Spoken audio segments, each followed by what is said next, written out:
गर्मी में अमीर देवरानी की गोद भराई। देखना इस बार तो बाजी मैं ही जीतूंगी। बस कर कावेरी, हमेशा तो ही जीतेगी, क्या कभी हमें भी जीतने का मौका दे। अरे मैं कावेरी हूँ कावेरी, बड़ी मुश्किल से हार से सामना होता है मेरा, जीत तो यूं ही आसानी से मिल जाती है। अरे यार कितना ड्रामा करेगी, मेरा गला सूख गया है, तेरा तो सूखता नहीं है, इतनी गर्मी हो रही है, जरा अपनी बहू से मेरे लिए कुछ मंगवा दे। अरे सिर्फ तेरे लिए क्यों, हम सब के लिए कुछ ठंडा मंगा, बहुत गर्मी लग रही है। आहा, ठीक है मंगवाती हूँ। अरे ओ निम्मो, निम्मो निगोड़ी, जल्दी आ, जरा मेरी सखी सहेलियों के लिए ठंडा शरबत लेकर आ। लाई माँ जी। तभी गर्भवती निम्मो हाथों में शरबत और स्नैक्स लिए आती है। माँ जी ये लीजिए।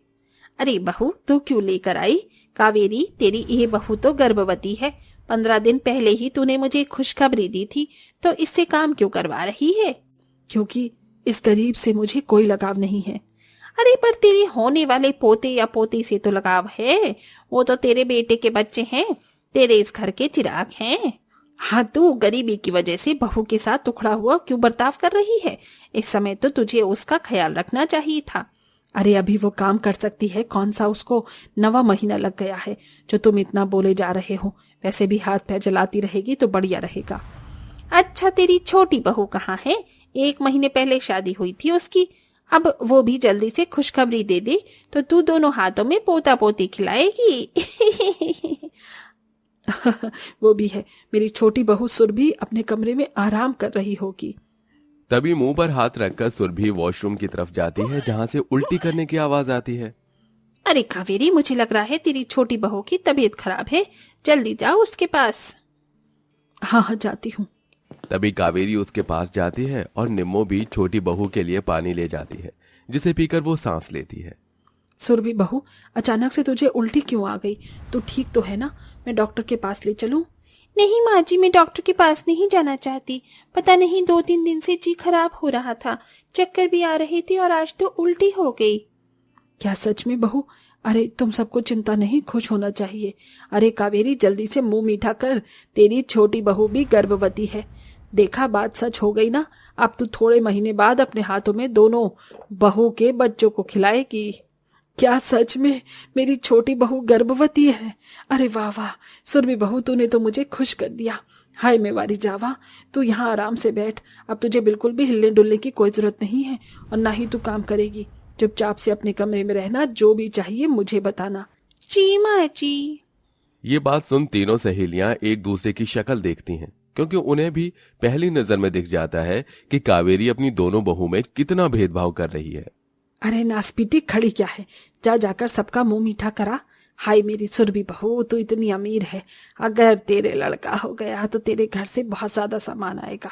इस गरीब से तो उम्मीद लगाना ही गुनाह है, न दहेज में कुछ लेकर आई थी और न ही इसके बच्चे होने पर इसके मायके वाले कुछ दे जाएंगे। चल जा अब यहाँ से। जी माँ जी। माँ जी आप तो जानती हैं कितनी गर्मी हो रही है, ऊपर से अब मैं प्रेग्नेंट भी हूँ, तो मुझे ये भारी भारी साड़ी नहीं पहनी जाएगी, मैं अपनी मन मुताबिक ढीले कपड़े पहनूंगी। अरे बिल्कुल बिल्कुल मेरी सुरभि बहू, तेरा जैसा मन करे तू वैसे रहना। सुरभि बहू, माँ बनने की तुझे बहुत बहुत बधाई हो। अब तो कावेरी कुछ महीनों बाद दोनों बहू के गोद भराई कर ले और हमें बुला लियो फिर से। हाँ जरूर, मैं बस अपनी सुरभि बहू की बहुत अच्छे से गोद भराई करना चाहती हूँ। ये सुन निम्मो की आंखों में आंसू आ जाते हैं और वो सबको मुंह मीठा करवा देती है। दोनों बहू की शादी को मात्र 2 से 3 महीने ही हुए थे और अब दोनों बहुएं गर्भवती होती हैं। गरीब निम्मो को अपनी सास के अभी से ही रंग दिखने लगते हैं कि वो उसकी अमीर देवरानी को कितना लाड़ प्यार कर रही है और उसकी गरीबी पर उसे कितना सुनाती रहती है। कावेरी की तीनों सहेली चली जाती हैं। वक्त गुजरता है, दोनों गर्भवती बहू पर गर्मी का जोर पड़ता है। कावेरी 5वें 6ठे महीने तक घर का सारा काम निम्मो से ही करवाती है। अब चाहे वो पसीने में भीगकर खाना बनाना हो या कपड़े बर्तन धोए, और वहीं सुरभि एसी के कमरे में बैठकर सास के हाथों से फल खाती है। बस बस माँ जी मेरा पेट भर चुका है, और आप कितना खिलाएंगी? इतना खिलाऊंगी कि मेरे पोता पोती गोलू मोलू पैदा हो। माँ जी आप भी ना। अच्छा माँ जी मेरा गोलगप्पे खाने का मन कर रहा है और बाहर के मैं अनहाइजीनिक खाऊंगी नहीं, तो जिठानी जी से बनवा दीजिए। बस इतनी सी बात, अभी मैं तेरे लिए उस गरीब से गोलगप्पे बनवाती हूँ। अरे ओ गरीब कंगली नासपीती, यहाँ। तभी अपने पेट पर हाथ रखते हुए गर्मी से परेशान थकी हुई निम्मो आती है। जी माँ जी। माँ जी की बच्ची, चुपचाप से मेरी सुरभि बहू के लिए गोलगप्पे बना कर ला। माँ जी, इतनी गर्मी में गोलगप्पे? देवरानी जी, कुछ और ठंडा सा खा लीजिए जो बच्चे के लिए फायदेमंद हो, मैं भी खा लूंगी। अच्छा, अब क्या मैं तुम्हारी मन का खाऊंगी, अपना मन मारकर? गरीब जिठानी जी, जितना बोल दिया है उतना कर लीजिए। सुन लिया ना तूने? और तुझे ये खाने का बिल्कुल मन नहीं है ना, तो तू छू भी मत लियो। जी माँ जी, बनाती हूँ मैं। गरीब जिठानी रोते हुए रसोई में गोलगप्पे बनाती है। मैं गरीब हूँ, इसलिए माँ जी मुझे बिल्कुल पसंद नहीं करती, और अब मेरी छोटी देवरानी भी मुझ पर ही आ करती है। सब अपने पैसों का रौब दिखाते हैं। क्यों भगवान, आपने इस दुनिया में दो तरह के लोगों को क्यों रखा, ताकि अमीर लोग गरीब को दबाते जाएं? किसी से मैं कुछ कह भी नहीं सकती। माँ जी, हम दोनों के गर्भवती समय में कितना भेदभाव कर रही हैं। मुझे तो कभी कभी खाना ही खाने को नहीं मिलता, और खाना होता है तो समय नहीं मिलता। बस भगवान जी, मेरे बच्चे को सही सलामत रखना। निम्मो गोलगप्पे बनाकर सास बहू को दे देती है। 2 महीने गर्मी में गुजर जाते हैं। बेचारी निम्मो 3 महीने से पंखे की गर्मी को झेल रही थी और सुरभि को पसीने की एक बूंद भी नहीं परेशान करती थी। दोनों बहू को 8वां महीना लग जाता है और सास सुरभि के लिए बहुत अच्छा सा गोद भराई का फंक्शन रखती है। उसे सुंदर सुंदर कपड़े और साड़ी दिलाती है, लेकिन निम्मो को मामूली सी साड़ी लाकर देती है। ए गरीब की औलाद, ये पकड़ साड़ी और ये आर्टिफिशियल हार। अब तेरी देवरानी का गोद भराई का इतना बड़ा फंक्शन रखा है तो उसमें तू नौकरानी की तरह दिखे, अच्छा नहीं लगता। तू भी पास में थोड़ी देर के लिए बैठ जाना। वैसे तो मैं तेरी गोद भराई करना नहीं चाहती, लेकिन ये कपड़े पहनकर नीचे आ जाना। जी माँ जी। वहीं सुरभि एसी के कमरे में सुंदर सी साड़ी और जेवर पहनकर तैयार हो जाती है। अरे वाह, मेरी बहू तो कितनी सुंदर लग रही है, नजर न लगे। आजा नीचे चल। माँ जी, नीचे एसी नहीं लगा। इतनी भारी भरकम कपड़े और जीवन पहनकर मुझे बहुत गर्मी लगेगी, कुछ कीजिए। चिंता मत कर बहू, अभी मैं तेरे लिए कूलर लगवा देती हूँ। खिड़की से निम्मो सास को देवरानी पर प्यार लुटाते हुए देखती है और नीचे आकर निम्मो से कूलर लगवाने को कहती है तो पड़ोसन कहती है, अरे कावेरी, तेरा दिमाग खराब हो गया है। तू अपनी 8 महीने की गर्भवती बहू से इतना भारी कूलर उठवा रही है, कुछ उल्टा सीधा हो गया तो बहू तू छोड़ दे, ये सब चाह हम कर देते हैं। जी आंटी जी, शुक्रिया। अब खड़ी क्या है, जा जाकर गोद भराई का खाना बना, सबको शरबत दे। आओ आओ सारी औरतें यहाँ बैठ जाओ, गोद भराई की रस्म शुरू करते हैं। अरे अपनी बड़ी बहू को भी बुला ले, उसकी भी तो गोद भराई है। नहीं, अभी उसे खाना पीना भी बनाना है।